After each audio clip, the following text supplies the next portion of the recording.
Hello and welcome back to another video. I am pretty excited about this thing. This is a generic mid-90s computer.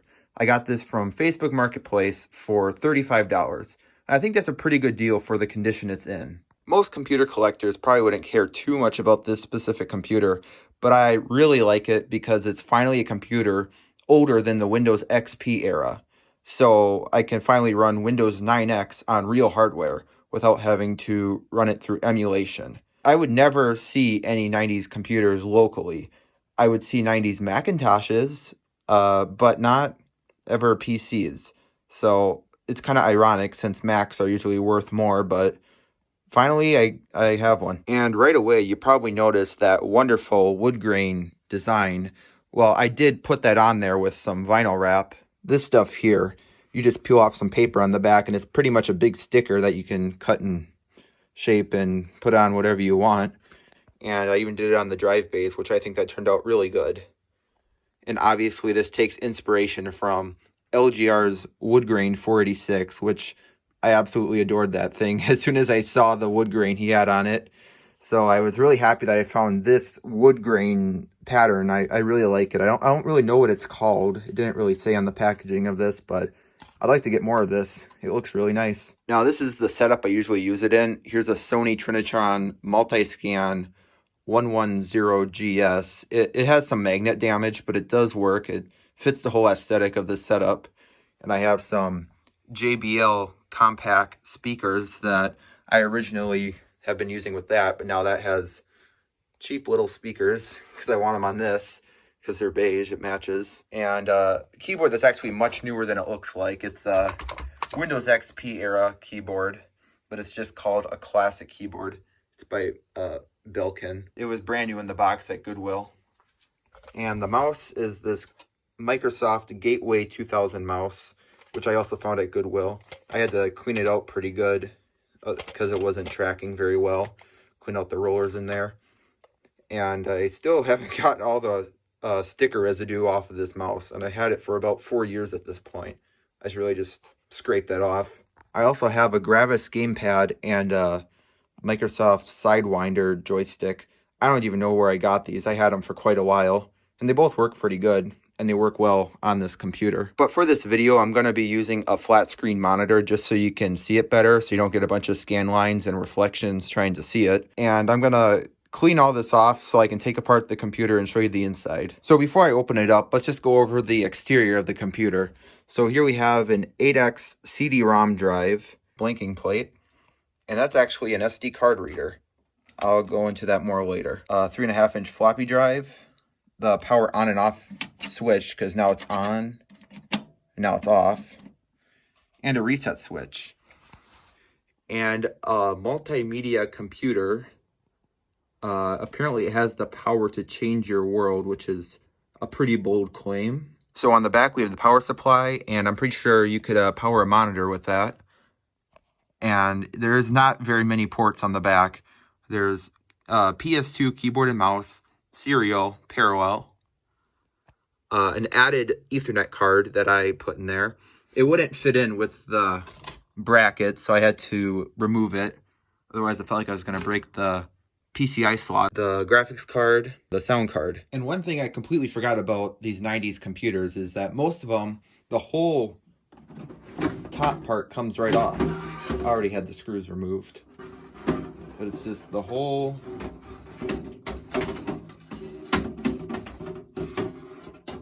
struggled with that. And when you look inside, you get a complete mess of ribbon cables. So we have some IDE cables, and some of them are the card edge connector, which I never messed with those before. Maybe if I ever get a 5.25-inch floppy drive to mess with, that's what it would use. Okay, so the sound card is an Opti BTC 1815. I could not find much about this online at all, but I did find the driver, so thankfully I could get it working. The graphics card is a Hercules Stingray 64 with 1 megabyte of video memory, and you can see there's spots to upgrade it to, I think, to 2 megabytes of video memory. And it does not support 3D acceleration. And this I could just easily pull out. It's a 3-COM Ethernet card made in 2002, so it only works on Windows 98 and newer. I could not get this to work on Windows 95, but it's a 3Com E-G021. I'm sure there's a actual name for it. Well, that looks cool. Right there is a Cooler Master fan. It just looks, the heatsink and stuff just look way too new for this computer. It's blue. Let me know if you think that's a replacement or if that's original. Oh, and the CMOS battery actually still works, but I should probably change that out. Maybe someone else replaced it at one point. And right there's the intake fan. And this looks to be a 200-watt power supply by Hipro. I don't know. It works good. But something interesting is there's this power cable, or this cable that actually goes to the power switch. So the switch on the front actually has AC power going to it. I don't know how hard that would be to replace this power supply if it ever died. I don't know if these are common or not, but yeah, that's just something to keep in mind. Don't mess around with the switch too much, I guess. All right, and probably the coolest thing about this computer is this SD card slot I added. It's actually an IDE to CF adapter that I put in a 3D printed bracket, and it looks really nice in here. It fits well. And this essentially replaces the hard drive, which I also forgot to mention. The original hard drive is up there. I'm pretty sure it's a Seagate, and it's 1 gigabyte. It does work, and I have Windows 95 installed on it, but I'd much rather use the SD card so I can transfer files easily, and I can swap out between different operating systems. So speaking of operating systems, let's get this thing assembled and boot into one.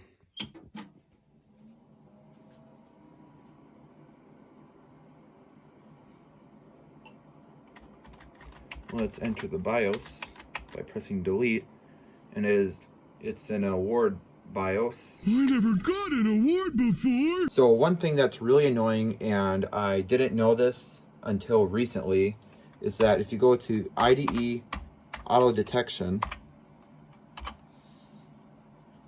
I never messed with this, so it was only at 2 gigabytes.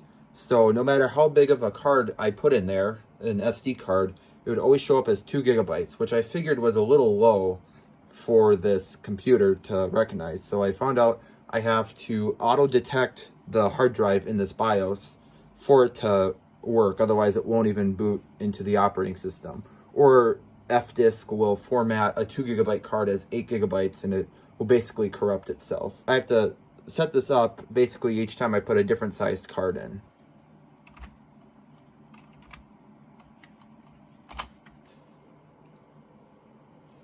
Energy Star, because it's very efficient.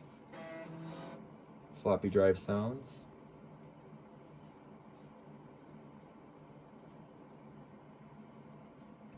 And this stuff here is actually the network card. Press N to boot from network, which I don't even know how that would work on here, but apparently it does. There we go, Windows 95. And I installed the Plus pack.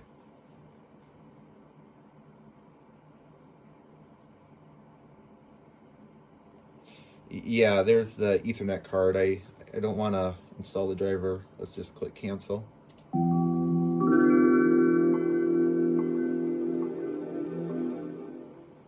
Isn't that like the best sound ever? Really? So let's go to the properties of my computer. There it is. It says 48 megabytes, which is weird. I'm pretty sure it's 64 megabytes. And I have all the drivers installed. There's the Hercules Stingray 64 graphics card, and the Opti sound card. I haven't heard of either of these before, so if you have, let me know.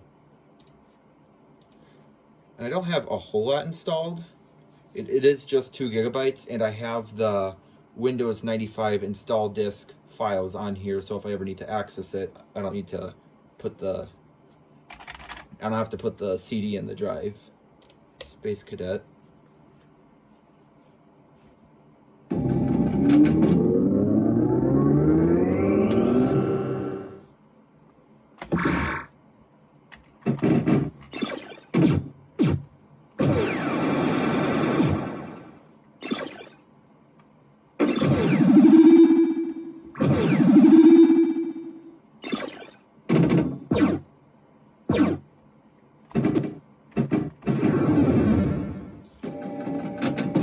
So that works really good on here.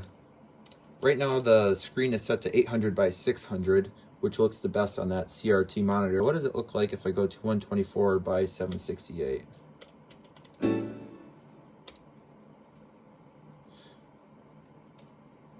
Wow, that's really high resolution. Of course, now we only have 256 colors. Now let's go back down to 800 by 600. All right, let's play some Doom.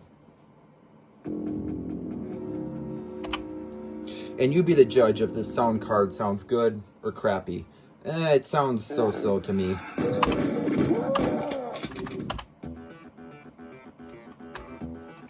don't know if it really makes a difference on Doom now that I think of it.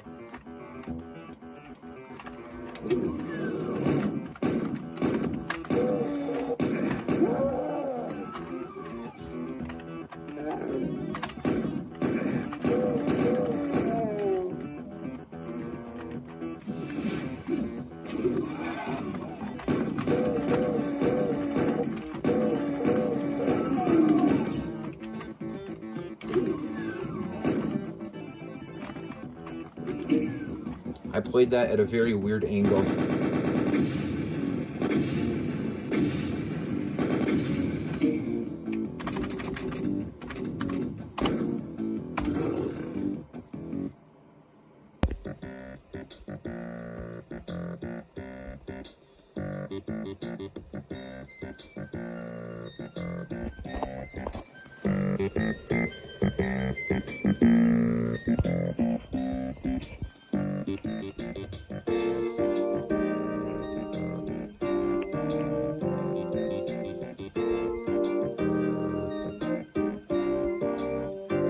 Alright, let's try some Duke Nukem 3D.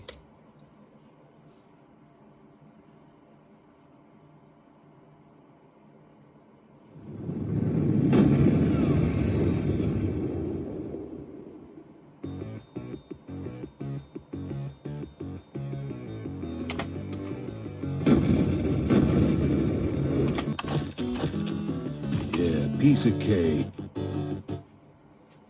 Damn, those aliens bastards are gonna pay for shooting up my ride.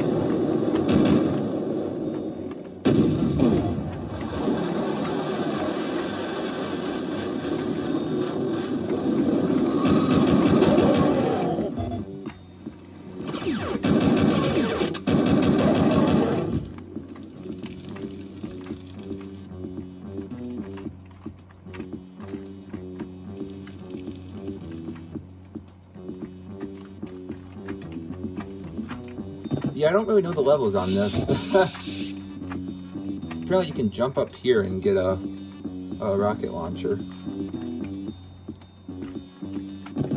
Yeah, I can be doing this all day. Okay, and the last game we're going to try on Windows 95 is Monster Truck Madness, the original one.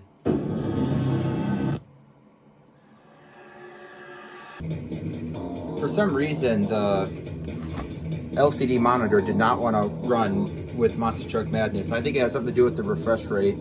I even changed it back from optimal, but it still doesn't work. So let's just use the CRT monitor, at least for this clip. So under graphics, I have it set by 320 by 400. It says it's good for a Pentium 100, which I don't even have a Pentium, it's a Cyrix. So let's just go with that. Okay.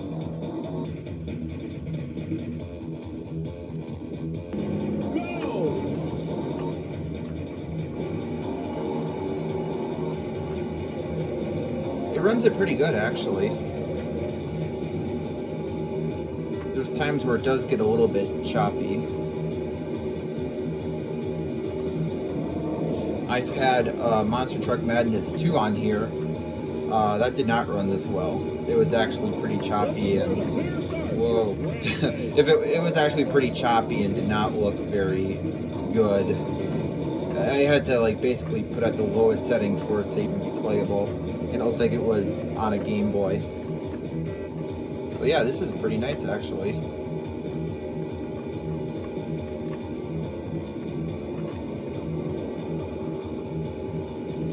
Alright, so let's shut down Windows 95 and boot into Windows 98.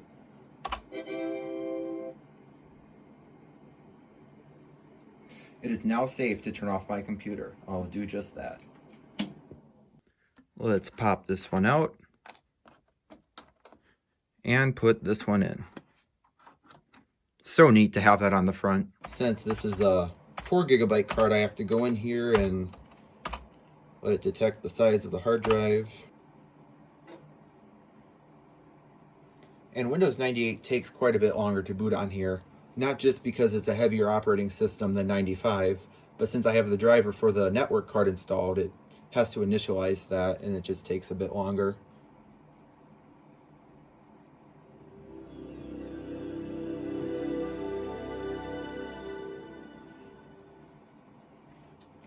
And as you can see, I also have some stuff installed on here. So now if we go back into my computer, yeah, it is noticeably slower. Go to the properties of C. I didn't show it on the other 95, but we have 4 GB now.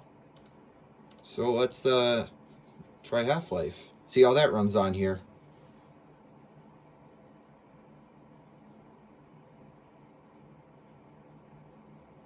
Yeah, I'm sorry. I think there's some incompatibility with LCD monitors and this graphics card. Again, tell me what's going on. I don't know.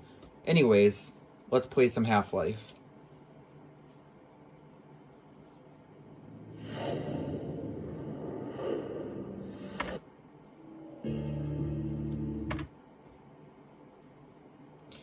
We'll go into the configuration. Make sure everything is turned all the way down. 640 by 480.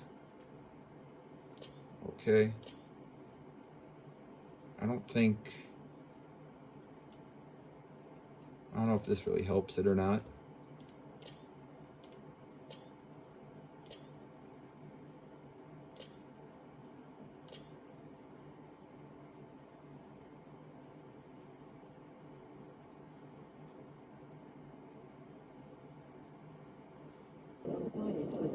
Oh,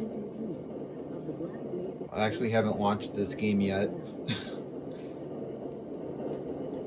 It did launch though. You got to give it that.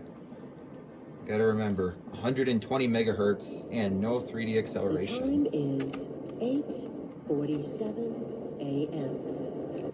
Current topside temperature is... Would you play through Half-Life like this? I definitely wouldn't. I'd like to see if getting a 3D card would help this out. It probably would. But to what extent, you know? Alright, let's quit out of that. Here's something I downloaded from the internet. They prowl the plains looking for twisters, searching that adrenaline rush, dedicated to the chase. Yeah, if you couldn't tell, it was from an archive of like the Weather Channel or something. It's very choppy. I don't think it downloaded correctly. Let's see, do I have much on here? I do not have much on here. I have AOL Instant Messenger, which actually does work again, thanks to a project called the Nina Patcher. But internet on this thing could be a video in itself, so I'll definitely save that for later.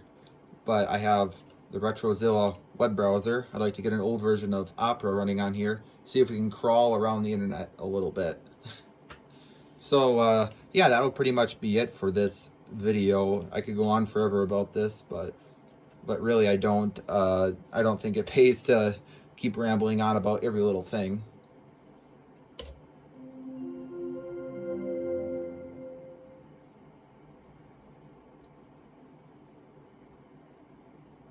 It is now safe to turn off the computer. So satisfying. I wonder how many people walk away from their computer and it still says that because they don't think to turn it off. So this thing will be great for future videos. If I want to install some old operating systems, this would be the ideal system to do it on, since I can just easily swap out the SD cards. I don't have to erase my hard drive every time I want to install something else. And maybe I can try things like OS2 Warp, you know, do a video on that. And I think the maximum that this thing can run in terms of Windows is Windows Millennium. I did have Windows 2000 on here, but I don't think the graphics card and the sound card had a driver for that new of a version of Windows. So yeah, that's pretty much it. If there's anything you'd like to see with this computer, please let me know. And if you have any more info on it that could help me out, also let me know that. So yeah, thanks for watching. Bye.